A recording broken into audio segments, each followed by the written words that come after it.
safe, and you can put your hands on her, and you can hug her, and you can kiss her, and you can tell her you love her one more day again.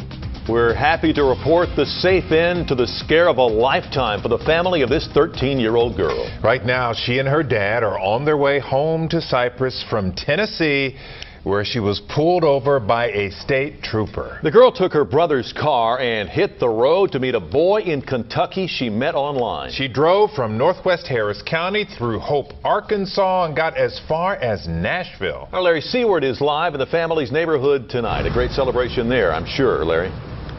Well, at least it will be when both get back here. Beth will be home here in Cypress sometime tomorrow, and she will not be facing any charges or have any citations. Authorities there in Tennessee say the priority is getting her back here safely. Both parents are ecstatic. Tressa Robinson can smile. Her 13-year-old daughter Beth, missing for more than 24 hours, is coming home to Cypress, safe with Dad. You just want your baby back. I mean, that's all I can say. I can't wait to see her and just hug her and know that she's home. A trooper found Beth driving on I-40 near Nashville, Tennessee. At exit 196, she almost hit a guardrail. She was scared, she was nervous, and she was still explaining to them that she was trying to get to Hodgenville, Kentucky to see this little boy, Dylan. Dylan and Beth met online through Xbox 360. For weeks, they played long hours, chatting and sending love notes until Beth's father stopped it. Then this signed note to Mom and Dad appeared. Beth blamed bullies at school, threatened suicide. She took her brother's car, her mom's ATM card, and drove toward Kentucky. No one saw her for hours. Beth's father left to find her. It's really scary.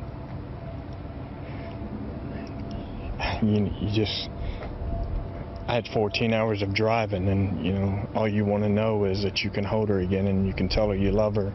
Things changed in this Arkansas town named Hope. Right outside this gas station, Beth stopped for fuel. Her card was declined 6 times, giving her father and authorities tracking charges time to gain ground.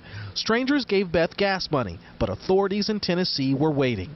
We were walking out the door when the phone call rang, and I had to run back in the house and catch the phone, and they said, we found your daughter, we have her in custody. And I was like, oh, thank you, Jesus. Then Beth's parents thought it best father and daughter drive to meet Dylan. My husband and I had a long talk, and we need to find out for ourselves and peace of mind what is going on. They never found the 12-year-old's home, but knowing Beth's safe is enough.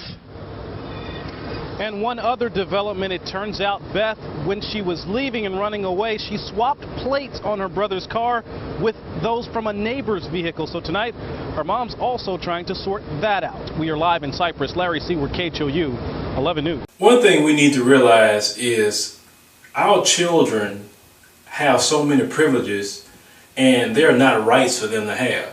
The internet is not a right for them to have. Xbox Live is not a right, it's a privilege.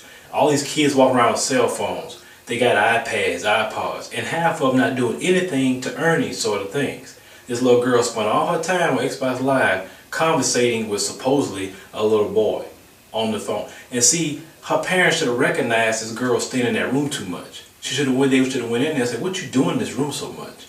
And monitor the changes in her behavior every time she's in that room. They should have looked into that. But they did not. They say, oh, she's quiet, leave her alone. And that's a lot of these parents, they just don't want to be bothered with their kids. So they just give them these things to keep them quiet. Treat them like animals. Just give them a play toy so they can not bother them. Okay? So this little girl, you got to think about this. It had to be a grown man telling this girl this. Why would she switch the plates out with a neighbor's plates? I mean, little girls at that age don't think about that. There has to be some adult telling her to do something like that so she wouldn't get caught. And she took the car, she took the ATM card from her mama and drove all the way up in the car in Tennessee. Now what if she got all the way up there? Maybe that little girl would have got killed and raped, and you know what I'm saying? And for what? And the parents are going crazy, and I would go crazy too. But if that little girl will come back home, I tell you what, I tell that little girl, you will never have an internet in my house. You got to get out of my house before you have internet. You can get it on your own. Because you can't be trusted. You got these people all in my house. You got these people all talking about me and you on the TV. Everybody questioning my parenting. Oh, just because of you. You know what I'm saying? That's how far I would take it. Now I'm gonna tell you one time we did. My little stepdaughter, she's 13 now, but she was 12. Yeah, 12 last year. And she wasn't taking care of business.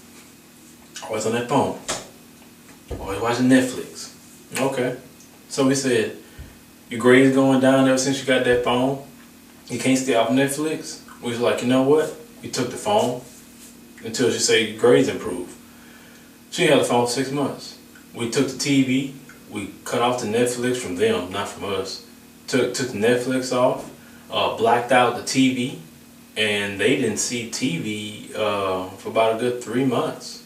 And the reason being because they wasn't taking care of business, and we let them know that all these things is a privilege. It's not a right. You don't pay no bills in here, so you don't have no privilege. You earn privileges by doing your chores, by doing what you're supposed to do. And then when she got her grades up and she was taking care of her business in the house and chores, that's when she got all these things back. And now we don't have no problems with it.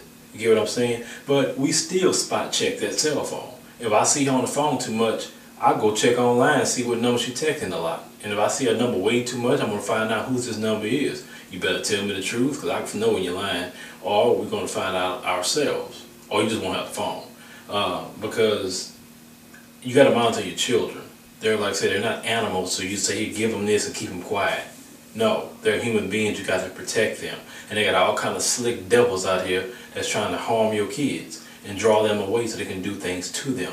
But you got to be a proactive parent to monitor what your kids are doing, because it takes a parent to monitor your children, okay? And I'm not gonna raise no sorry good for nothing kids. They can't do nothing. You know, these children in here know how to wash dishes, they know how to clean, they vacuum, they sweep, they mop, they clean bathrooms, they wash clothes. You know, they do it all. I mean, they're starting to learn how to cook. I mean, doing the things that a woman should do. And that's the way we're raising these kids, because I don't know sorry good for nothing woman come out of the house I've raised them in and shoot a man gonna send them right back. But anyway, man, monitor your kids to the internet. Don't let these kids have a free fall, because you don't want your kids doing